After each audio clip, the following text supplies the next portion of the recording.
Nalaman din ni Diwata na yung ginagawa niya ngayon ay hindi na maganda at sa kanyang mga tumatangkilik, yung kanyang mga customers, lalong-lalo na, and of course yung mga vloggers na pinapayanan niya, hindi na talaga magandang tingnan. 'Di ba? At saka yung itsura niya, mukhang nangdidiri na siya sa mga nagpapapicture.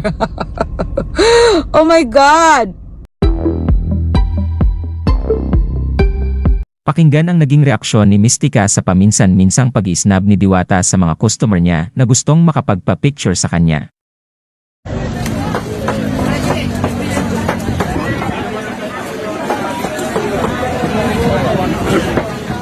Sandali lang madam, mamaya no yung picture natin, busy po tayo.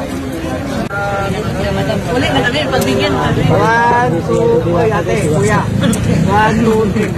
Siguro may naman pa. Sino naman ka-drive? Sandali lang ko ate, sandali lang mamaya yung picture. Na-experience ako ito boy. Sayang. Uuwi na kami guys. Kasi sobrang talagang sulit naman ang pagpunta namin dito kasi nakita namin personal si Ma'am Diwata at si Ma'am Rosmar. Kaso lang, hindi talaga ako nakapag-picture kay Ma'am Diwata. Siguro pagod lang talaga siya. Sobrang dami ng tao. Okay, back to work na naman tayo mga anak. Gusto ko na ipagpatuloy talaga ko na yung inumpisahan ko tungkol kay Diwata, di ba? I'm so glad na maraming sumasang-ayon sa akin at observe na rin sila na talagang malaki ng pagbabago kay Diwata, di ba?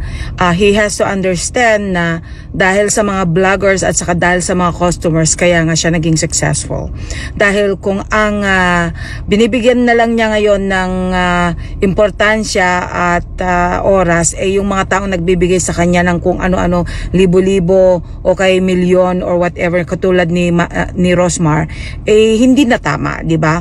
Ang layunin ko kung bakit ako nagsasalita dahil ang lagi kong pinapangaral ay yung magsumikap ka, ipakita mo na kaya mo at hindi ka aasa sa tulong ng iba, ganun. So nung una talagang ako ay talagang humanga dahil pinakita talaga niya nagsumikap siya from rags to riches. Pagkatapos ngayon dahil binibigyan na siya ng kung sino-sino dahil nakikiride on sila sa kanyang popularity, well, I mean, talagang nilulubos-lubos na nila at dahil dito napansin natin talaga, hindi lang ako nakapansin, marami na rin at nakikita ko talaga yung mga proof dyan sa videos sa YouTube, Facebook at saka kung saan-saan social media, talagang nakita na natin na nagbago na talaga, lumaki na yung ulo niya, talagang tumaas na yung ere niya, talagang lumaki na yung hangin sa kanyang hindi na niya naisip na dahil sa mga dahil sa mga customers kaya nga sila pumupunta dahil gusto nila magpa-picture, gusto nila magpa-video, gusto nilang magpabate, magpa-shoutout or whatever. Yun naman ang layunin nila kaya nga sila pumipila. 'Di ba? Ako kung sakali man sa pagkain lang, ang daming pwede diyan, 'di ba? Ang daming pwedeng kainan diyan at ganoon na rin marami na rin gumaya, marami na rin at mas masarap pa ayon sa mga naging videos diyan. Mas masarap pa talaga. Pero dahil nga sa kanya, pumipila sila dahil curiosity wise, dahil gusto rin nila magkaroon ng picture, video with him. Pero ang pinapakita niya ngayon, yung inaasal niya ay hindi na talaga maganda.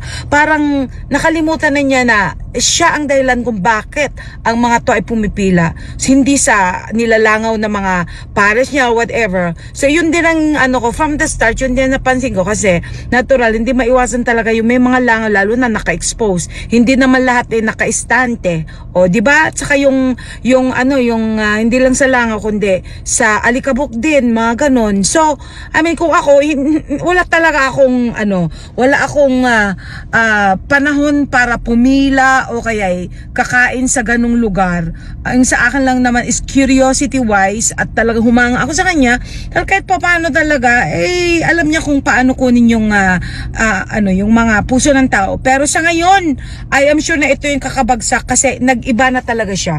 Hindi na siya yung katulad ng dati na talagang hinangaan ko. Talagang umere na siya. So ngayon kung ang gusto lang niyang entertainin, gusto lang niya talagang maging yung maging tao na talagang may panahon lang siya, yung mga nagbigay sa kanya, well, antayin natin, sila na lang ang maging customers niya, di ba? Nakalimutan niya na yung number 1 customers niya, itong mga tumatangkilik, yung mga pumipila, na talagang pinapahiya na niya. Di ba? Ako, kung pinahiya na ako, why do I have to go back?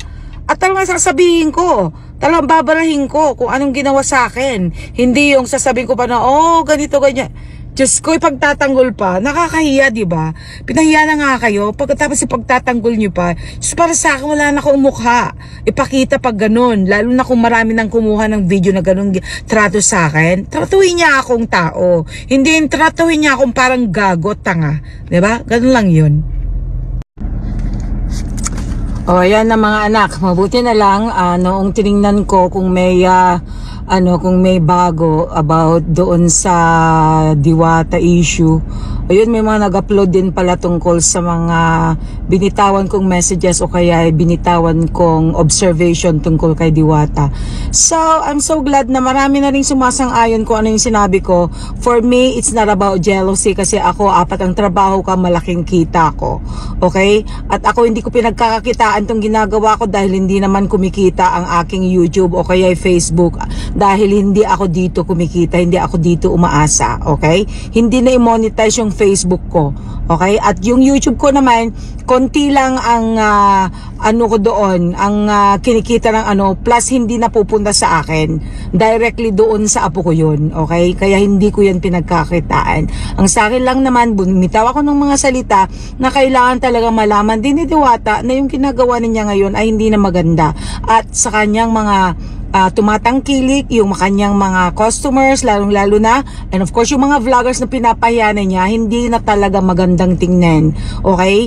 Inaasikaso na lang niya, o kaya pinapansin na lang niya kung sino yung mga nagbibigay ng regalo, kung sino yung nagbibigay ng pera, lalong-lalo na kung sino yung nagbigay ng milyon or whatever. Yun ang mas importante sa kanya ngayon. Hindi niya alam na yun ang kababagsak niya. Kasi kung parisan din lang, alam ko na marami yung mga tao dyan na mas marami silang pwedeng puntahan, di ba? Kaysa pumila ng ilang oras, 2 oras, 3 oras, for what? Para lang ipahiya ng isang Diwata lang.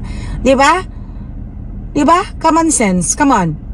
Pumupunta ba talaga kayo doon para lang sa pares niya? Samantalang mas masarap pa yung mga iba, mas malinis, mas kontento sila kung paano sila komportable doon sa pupuntahan nila at mas maasikaso at hindi sila pinapaya, mas magiliw sila. Di ba? Si Rosmar nga mismo, siya yung tao na talagang siya pa yung may karapatan sana na hindi na pumapansin sa mga tao, pero tingnan nyo, di ba? Pag siya yung na-approach, talagang binibigyan niya talaga ng halaga yung mga tao because she knows na kailangan niya yung mga tao. Kasi itong mga tao na nakapaligid sa kanya o kaya nakakita sa kanya, sila yung number 1 na tumatangkilik. Oh, di ba? Ako naman, dahil wala ako sa showbiz, hindi naman ako umaasa sa sa showbiz ngayon para kailangan ko ang mga fans or whatever. Wala akong kinikita diyan.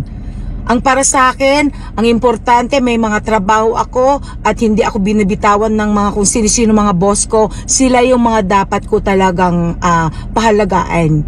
Kaya ako yung may karapatan na kung may tinanggihan ako na nagpapa-video greet dahil busy din ako. 'Di ba? Yun ay karapatan ko yun kasi wala naman akong paresan na kailangan ko talagang maganda yung pakikitungo ko sa mga customers ko. Wala akong customers na kailangan i-please ko, pero siya, kailangan niyang i-please mga customers kasi siya nga naman ang dahilan bakit siya pinipilahan o kaya dinudumog. Yun lang, napakasimple, diba? Kaya ikaw, Diwata, kailangan matuto ka na at magising ka na sa katotohanan, okay? Sila ang dahilan kung bakit ka pinilahan, sila ang dahilan kung bakit ka pinasikat, sila rin ang dahilan kung paano ka babagsak kung ituloy mo yung ganyang pag-uugali mo na hindi mo sila binibigyan ng halaga.